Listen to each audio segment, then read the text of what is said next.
आषाढ़ गुप्त नवरात्रि के चौथे दिन माँ कुष्मांडा और माँ भुवनेश्वरी की पूजा का विशेष महत्व है। गुप्त नवरात्रि में 10 महाविद्याओं की साधना की जाती है, जिनमें माँ कुष्मांडा और माँ भुवनेश्वरी का स्थान प्रमुख है। जो श्रद्धालु भक्त इस दिन माँ कुष्मांडा और माँ भुवनेश्वरी की सच्चे मन से पूजा अर्चना करते हैं, उन्हें अपने जीवन से अज्ञान, भय, रोग और अंधकार रूपी संकटों से मुक्ति मिलती है। माँ कुष्मांडा की आराधना से शरीर में ऊर्जा का संचार होता है, जीवन में सकारात्मकता आती है और दीर्घायु की प्राप्ति होती है।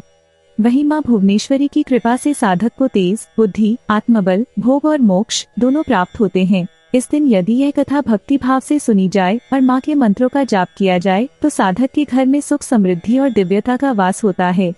गुप्त नवरात्रि में की गई यह साधना सौगुनी फलदायी मानी जाती है और दुर्लभ इच्छाओं की पूर्ति करती है।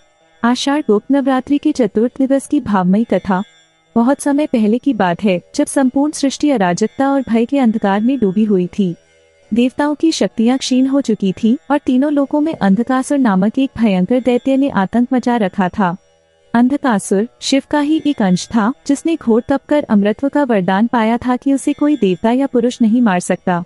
अहंकार और अधर्म में डूबा अंधकासुर धीरे धीरे ब्रह्मांड की सृष्टि, रचना और संतुलन को नष्ट करने लगा। उसने सूर्य को ग्रसित कर लिया, जिससे दिन और रात का क्रम बिगड़ गया। चंद्रमा को बंदी बना लिया, जिससे मनुष्यों का मानसिक संतुलन डगमगाने लगा। यज्ञ, पूजा, साधना सब रुक गए। तपस्वियों की तपस्या विफल हो रही थी।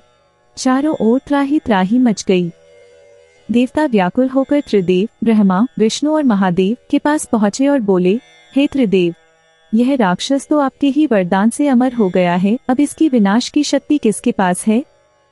त्रिदेव ने एकमत होकर कहा, अब केवल आदि शक्ति ही इस संकट का निवारण कर सकती हैं। और तभी शुरू हुआ एक दिव्य यज्ञ। यह यज्ञ था विशेष, अत्यंत शक्तिशाली, जिसे ब्रह्मा, विष्णु और शिव ने मिलकर संपन्न किया। यज्ञ की अग्नि से जैसे ही मंत्रों का उच्चारण हुआ, वहां प्रकट हुई माँ भुवनेश्वरी, जिनका स्वरूप अपार तेज से भरा हुआ था। उनकी आंखें करुणा और क्रोध दोनों से परिपूर्ण थीं। वे समस्त ब्रह्मांड की अधिष्ठात्री देवी थी, जो सृजन करे, पालन करे और अंततः संहार भी। उनके साथ ही प्रकट हुई माँ कुष्मांडा, जिनकी मुस्कान से ब्रह्मांड में पुनः सूर्य का प्रकाश फैल गया। ऐसा कहा जाता है कि माँ कुष्मांडा ने ही अपने सूक्ष्म हास्य से ब्रह्मांड की रचना की थी। अब जब सृष्टि की रचना करने वाली और उसे नियंत्रित करने वाली दोनों शक्तियां प्रकट हो चुकी थी, तब युद्ध की तैयारी हुई। युद्ध भूमि में आकाश में मेघ गर्जना होने लगी। दिशा दिशा में भय और भक्ति का मिश्रित वातावरण था।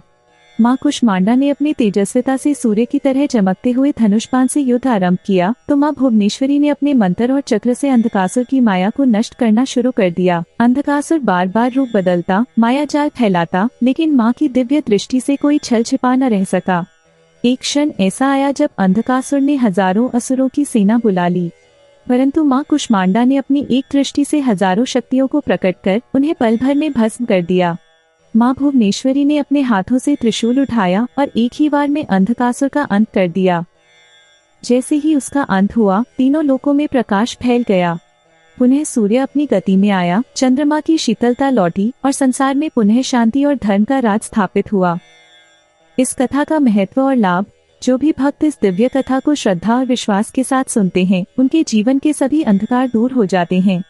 विशेष रूप से गुप्त नवरात्रि के चतुर्थ दिन माँ कुष्मांडा और माँ भुवनेश्वरी की पूजा करने से मानसिक और आत्मिक बल की प्राप्ति होती है, रोग और शोक दूर होते हैं, भौतिक सुख, समृद्धि और दिव्यता प्राप्त होती है और अंततः साधक को मोक्ष का मार्ग भी मिलता है। यदि आप चाहते हैं कि माँ की यह कृपा निरंतर बनी रहे, तो इस वीडियो को लाइक करें, अपने प्रियजनों के साथ शेयर करें और अपने विचार कमेंट में जरूर लिखें।